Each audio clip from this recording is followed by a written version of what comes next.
This is Fort Riley military installation. It's a U.S. Army garrison post, one of the largest in the nation. Over here, you can see what used to be in the 90s, and still somewhat is, the largest area of barracks on the installation. It is in one of these buildings here that McVeigh started his tour of duty before going to the Gulf War and after coming back from the Gulf War, being at Fort Riley. This is really where it all started for McVeigh. It was in these barracks that he started to become radicalized, both doomsday prepping and radicalization with firearms, and started having thoughts about the government that later would bring him to do the things he did in Oklahoma City. McVeigh and Terry Nichols both were in the U.S. Army here at Fort Riley, and they had this tour of duty both before and after their tours in the Gulf War. After coming back from the war, Timothy McVeigh tried out for Special Forces, which is still a big part of some of the training here on Fort Riley even, is getting soldiers to try out for Special Forces and operations. Within the first 2 days, he flunked out, and soon after, in 1991, he eventually left the Army with an honorable discharge for his services in the Gulf War.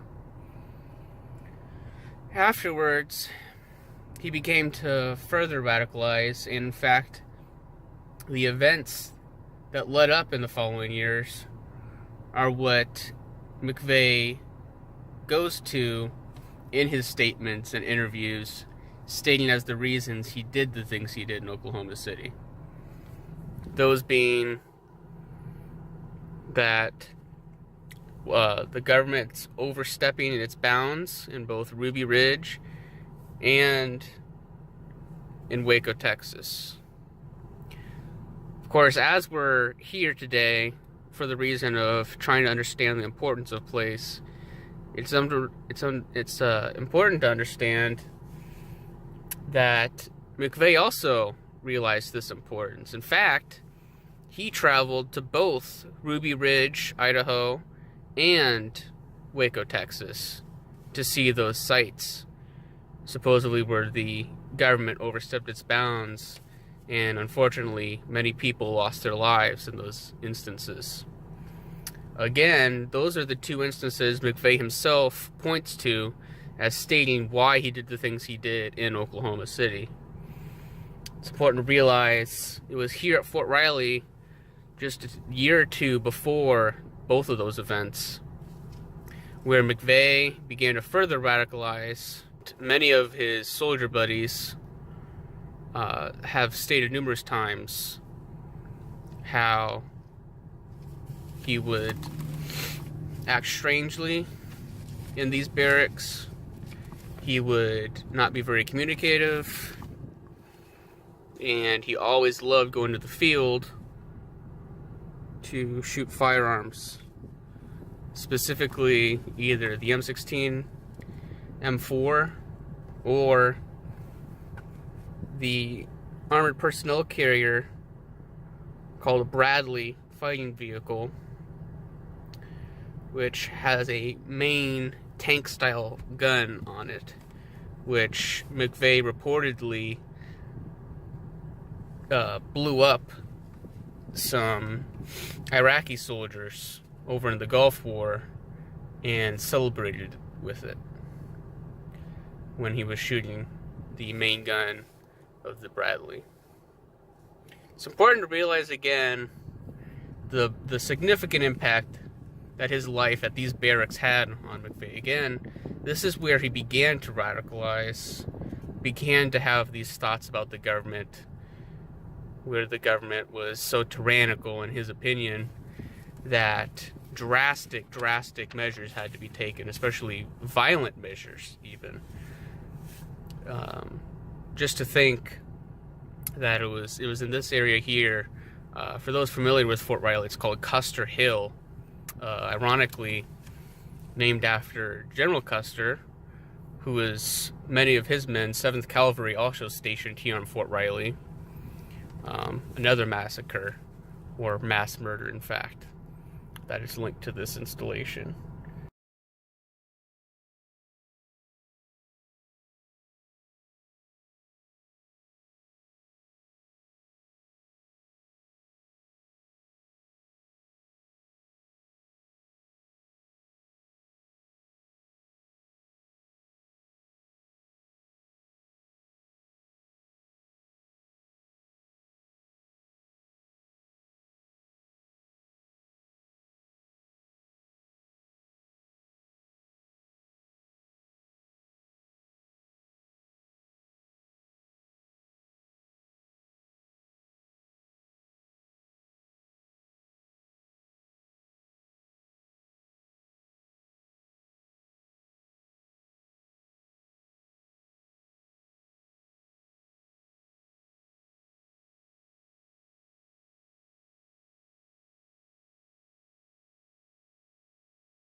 This is the site of the Dreamland Motel, where it used to be in Grandview Plaza, which is in Junction City. You can see it's right off of Interstate 70 here, major highway. The Dreamland Motel is where Timothy McVeigh stayed after coming back with Terry Nichols from Michigan and the militia, where at that point they had already started making the plans and eventually the bomb that he would use in Oklahoma City. This is the motel he stayed at for that duration when he came back to Kansas and back to the Fort Riley, Junction City area before making the final bomb over at Geary County State Lake, which is just down this highway where it meets 77. Down the road, about 10 miles or so. This is where he stayed. Kansas River's back here on the tree line. Interstate 70 is right here. You can still see where the sign was. This actually was only taken down about 2-3 years ago now. And now it's being used to store all this propane. And someone else bought the property. But you can still see where the motel was, where the pads were, over here. In fact, just over this way, going on Interstate 70, well, not even a full mile down this road is Henry Gate to Fort Riley, which was likely the way McVeigh came back when he was still stationed here in the Army, and where he realized or first saw this motel location coming in and out of Fort Riley there. Of course, nothing is here anymore. The location and signs of that location are still very visible today. This is Kansas Highway 77, passing from Junction City towards Wichita. The first 10 miles or so is the way in the direction towards both Harrington and towards Geary County State Fishing Lake, where the bomb was assembled. Right here is the road for that lake, and as you can see from the road and the highway, most of the lake and where they would have assembled the bomb in the rioter truck is obscured. You can kind of see some of the lake here and up ahead, but the campsites at the back side of the lake where the bomb is supposedly assembled is completely obscured from view from the road, and you can see all the trees on the hill on the other side where those campsites are. Further up ahead on this road is the city of Harrington. About 2,500 people live there, and that is where Terry Nichols lived in the 3 to 5 weeks leading up to the Oklahoma City bombing. Terry Nichols, who lived in Harrington, and Timothy McVeigh, who lived in Junction City, both met at a mutual point, which would have been Geary County State Fishing Lake, between both locations. More to come on Harrington as we arrive.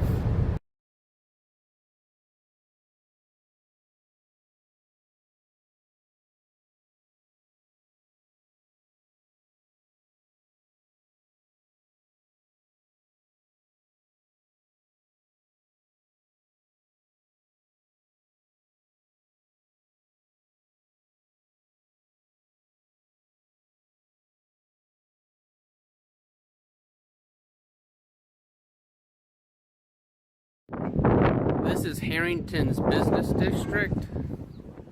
Supposedly it's down this street here that Terry Nichols lived in the weeks leading up to the bombing.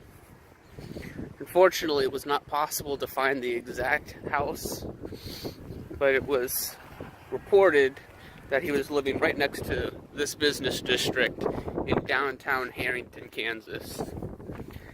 As you can see, lots of beautiful little areas here. Really represents small town Kansas, I think. It's one of these one-story houses that Terry Nichols lived in after him and Timothy McVeigh came back from the Michigan militia, where they were further radicalized. And after they did that was when they supposedly began to start their plotting.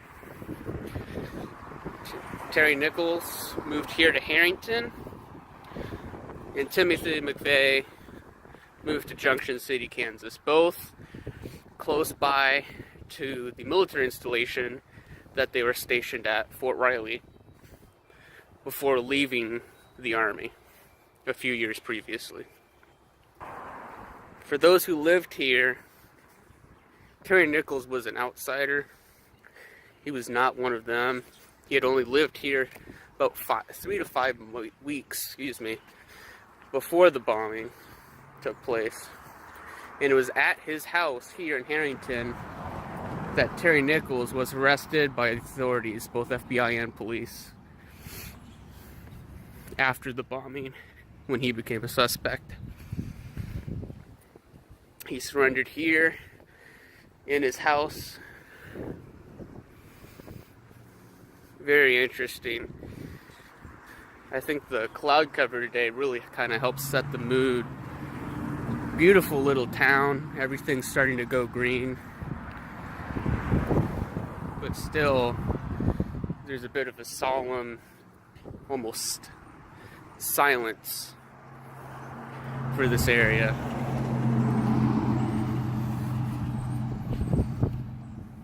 Really represents small town Kansas. I think many people here still have mixed feelings about the whole incident and how this town is now infamous and related to such a horrific tragedy.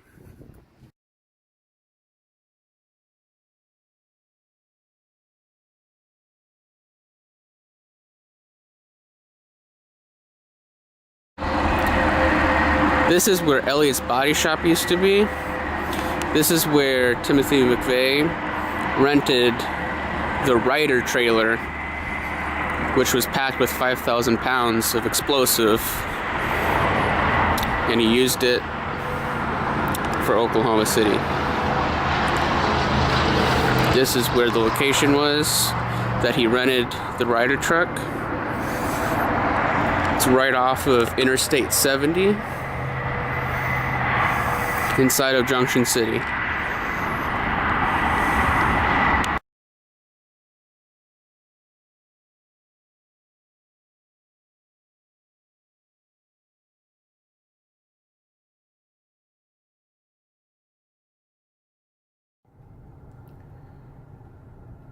We are just on the other side of this little hill here of Gary State Fishing Lake. This is one of the campsites at the lake. Right here. Very secluded. Over the next hill is Highway 77, which bridges between Harrington and Junction City, where both McVeigh and Nichols met to help assemble the bomb. Again, one of these campsites here is where McVeigh assembled the final bomb that he used on Oklahoma City.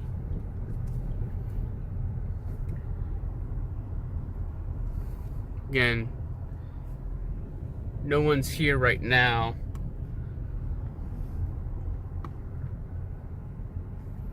There's hills on each side, completely secluding it from the road as well as the lake itself.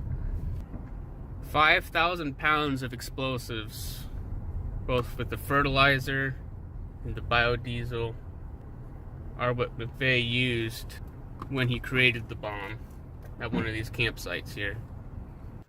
Visiting these locations stirs in me a peculiar emotion.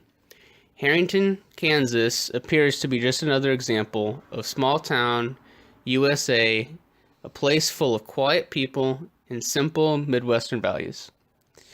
I grew up fishing and camping at Gary Lake, having fun with my family and friends. These are not places that one thinks of when considering mass murders. And yet, beneath the surface of these picture-perfect locales, something sinister once lurked. The people of Harrington like to ignore it. Parents don't tell kids like me that they're playing at a lake where a bomb was made. Sometimes, when we are faced with something awful and tragic, we like to sweep it under the rug. The motel is no longer there. The barracks have changed. There are no markers at the lake or in Harrington or Junction City. And the people of Harrington continue their lives like nothing happened. But despite all of this, it is important to remember these locations and the people who planned their actions here. To forget this history is to risk letting it happen again.